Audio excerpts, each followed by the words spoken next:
9. Bagaimana kabar kalian hari ini? Miss Ajeng harap kalian selalu menjaga kesehatan dan tetap semangat untuk belajar di rumah. Anak-anak, hari ini kita akan belajar materi baru, yaitu tentang menelaah struktur dan kebahasaan teks diskusi. Mari kita lihat pembahasan struktur dan kaidah kebahasaan teks diskusi berikut ini. Struktur teks diskusi terdiri dari 3 anak-anak. Yang pertama adalah isu atau masalah. Yang kedua yaitu argumen atau pendapat, dan struktur yang ketiga adalah simpulan atau saran. Nah, pada bagian argumen atau pendapat dibagi menjadi 2 bagian, yaitu ada pendapat mendukung atau pro dan pendapat yang menentang atau kontra. Mari kita lihat penjelasan satu persatu struktur teks diskusi. Isu atau masalah. Struktur isu atau masalah berisi masalah yang akan didiskusikan lebih lanjut. Topik yang didiskusikan sebaiknya permasalahan yang kontroversial, sehingga akan memiliki banyak argumen, baik argumen yang mendukung maupun argumen yang menentang. Kemudian yang kedua, struktur argumen atau pendapat. Bagian ini berisi argumen atau pendapat yang bersifat mendukung atau menentang sesuai permasalahan yang dikemukakan. Argumen yang mendukung maupun menentang harus disertai dengan alasan serta contoh yang mendukung gagasan. Mari kita lihat bagaimana penjelasan dari argumen atau pendapat pro. Pendapat pro atau pendapat yang mendukung berisi penjabaran lebih lanjut tentang isu yang sedang dibahas. Pada bagian itu, penulis memaparkan argumen yang mendukung. Tentu, argumen tersebut didukung dengan fakta, data, pengalaman penulis, serta referensi yang berhubungan dengan isu yang dibahas. Kemudian, argumen atau pendapat kontra. Pendapat kontra atau pendapat yang menentang berisi penjabaran lebih lanjut tentang isu yang sedang dibahas. Pada bagian itu, penulis memaparkan argumen yang menentang. Argumen itu tentunya didukung dengan fakta, data, pengalaman penulis, serta referensi yang berhubungan dengan isu yang dibahas. Kemudian selanjutnya, struktur yang terakhir adalah simpulan. Nah, dalam struktur ini, penulis menyimpulkan dan merekomendasikan pendapat akhir penulis mengenai isu yang akan dibahas. Pada bagian itu, alangkah baiknya jika mengambil jalan tengah mengenai masalah yang sedang dibahas, agar simpulan yang diambil tidak lagi menimbulkan masalah baru. Berikut Miss Ajeng sampaikan contoh teks diskusi. Berjudul, bolehkah anak sekolah membawa gadget ke sekolah? Kita lihat dulu paragraf yang pertama, kira-kira termasuk struktur apa? Banyak sekolah, terutama sekolah dasar dan sekolah menengah pertama, melarang siswanya membawa gawai. Tetapi banyak juga sekolah yang membolehkan siswanya membawa gawai dengan berbagai persyaratan. Sebagian orang menganggap bahwa membawa gawai ke sekolah diperbolehkan, tetapi banyak juga yang menganggap bahwa membawa gawai ke sekolah tidak diperbolehkan. Dengan demikian, pelarangan siswa membawa gawai ke sekolah menuai perdebatan. Nah, paragraf pertama dalam teks ini merupakan struktur isu atau masalah. Jadi ini pengenalan masalah tentang pro dan kontra membawa gawai ke sekolah bagi siswa, seperti itu ya. Kemudian di paragraf yang kedua, nah, anak-anak bisa membaca sendiri teks ini.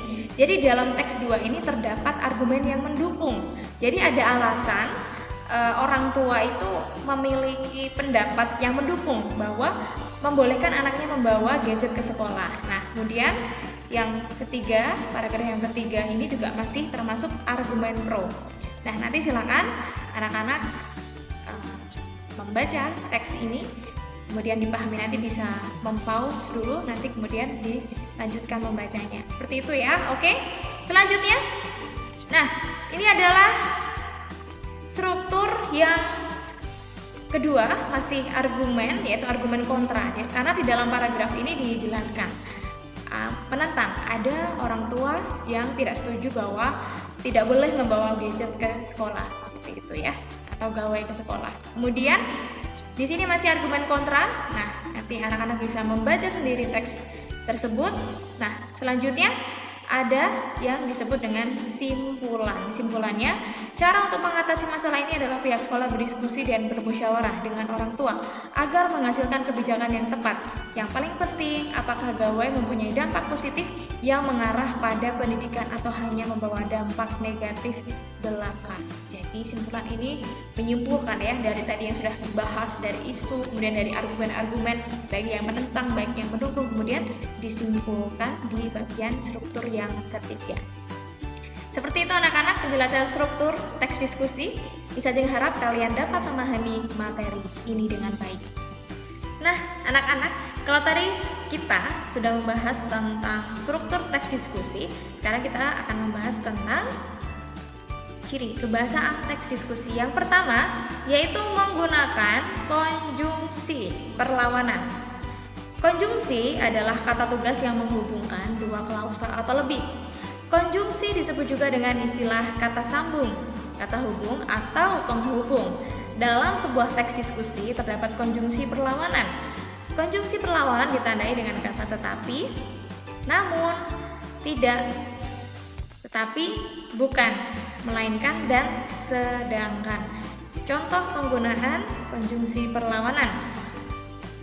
Sebagian orang menganggap bahwa membawa telepon seluler ke sekolah diperbolehkan, tetapi banyak juga yang menganggap bahwa membawa telepon seluler ke sekolah tidak diperbolehkan. Nah, di sini ada konjungsi perlawanan yaitu tetapi. Ciri kebahasaan yang kedua yaitu menggunakan kohesi leksikal dan kohesi gramatikal.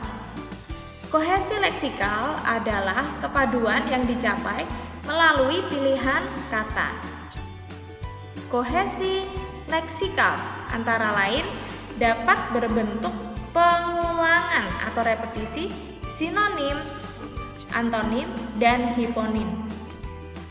Kalian tentu sudah tahu ya kalau pengulangan atau repetisi itu ada kata-kata yang diulang. Kemudian sinonim itu persamaan kata, antonim itu lawan kata, kemudian hiponim itu adalah kata yang memiliki makna lebih sempit dan terliput dalam makna dari satu kata yang lebih umum. Misalnya kata kucing, anjing, kambing disebut hiponim dari hewan. Nah, contoh penggunaan.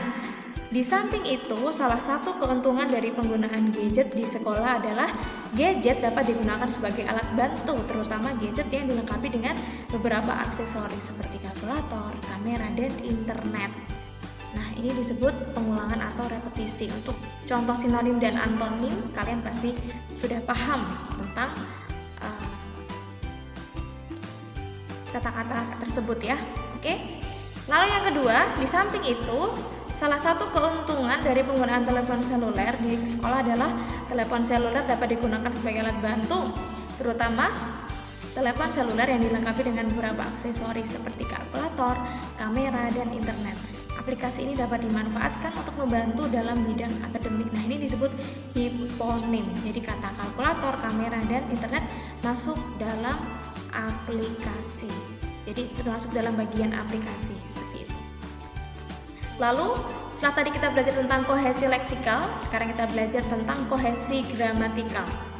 Kohesi gramatikal adalah kepaduan yang dicapai dengan menggunakan elemen dan aturan gramatikal.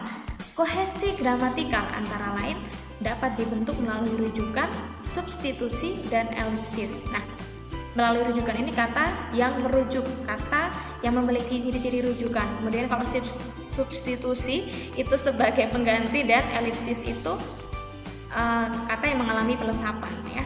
Contoh penggunaan. Ketika gadget berdering di kelas, meskipun hanya mode getar, guru akan kehilangan beberapa saat kesempatan mengajar karena terganggu. Hal itu akan merugikan seluruh kelas. Hal itu mengacu kepada ini anak-anak. Guru akan kehilangan beberapa saat kesempatan mengajar karena terganggu. Nah, hal itu akan merugikan seluruh kelas. Ini dinamakan kata rujukan.